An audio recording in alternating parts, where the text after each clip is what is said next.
কিছু জিনিস এগ্রি এবং কিছু জিনিস একদম ডিসএগ্রি। যেমন দিদি বললেন কেবল যে রিজার্ভেশন দরকার আছে, লাইনের কথার মধ্যে হয়তো বলে দিয়েছেন, আমি সহমত রিজার্ভেশন দরকার আছে, তুমি এটা বলেছো। যাই হোক, দাদা যেটা বললো 50% এ ডক্টর হয়ে যাচ্ছে, দাদা নিটে চান্স পাচ্ছে, তাকে 5টা বছর পড়তে হচ্ছে, পড়ে সেই ডিগ্রিটা তারপর এমবিবিএস হচ্ছে। দাদা নিট দেওয়া মানে নেট দেওয়া মানে অ্যাসিস্ট্যান্ট প্রফেসর হয়ে যাওয়া না। সেখানে 50% কেন, সেখানে তো 80% যারা ভালো চান্স পাচ্ছে না। 80%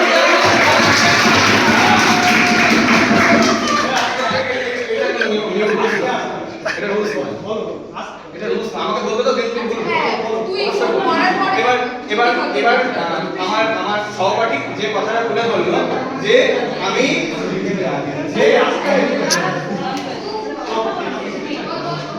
আমি ইকোনমিক উইকার সেকশনকে সংরক্ষণ দেব। আমার right, economic weaker section how, তুমি কিভাবে ইকোনমিক উইকার সেকশন তুমি আগে নিয়ে আসবে?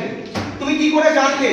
তুমি গ্রাসরুটস লেভেলে ডব্লিউবিসিএস অফিসার, কেন্দ্রীয় ইউপিএসসি অফিসার, তারা কি করে বের করবে? অনেস্টি তো নেই এখানে।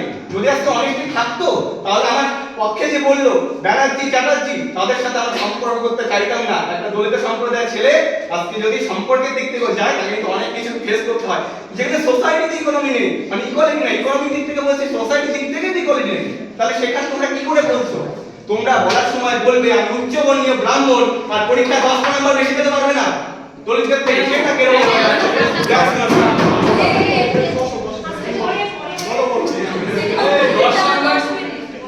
জেনারেল ভুলে থেকে 10 নম্বর বেশি পেতে হবে, এটা কোথায় লেখা আছে আমাকে আগে বল। আমি একটা एग्जांपल বললাম, আমি ইয়েস বললে না 10 নম্বর বেশি কেন? এসএসসি ছেলেমেয়েরা কেন পাবে না? কারণ আমি যে বললাম এম কিউ এস সেটা বের করো, ছেলেমেয়েরা এটা বললো আমরা এই ওভারভিউ করে লাভ নেই, একজন কমপ্লিট করে কারেকশন করতে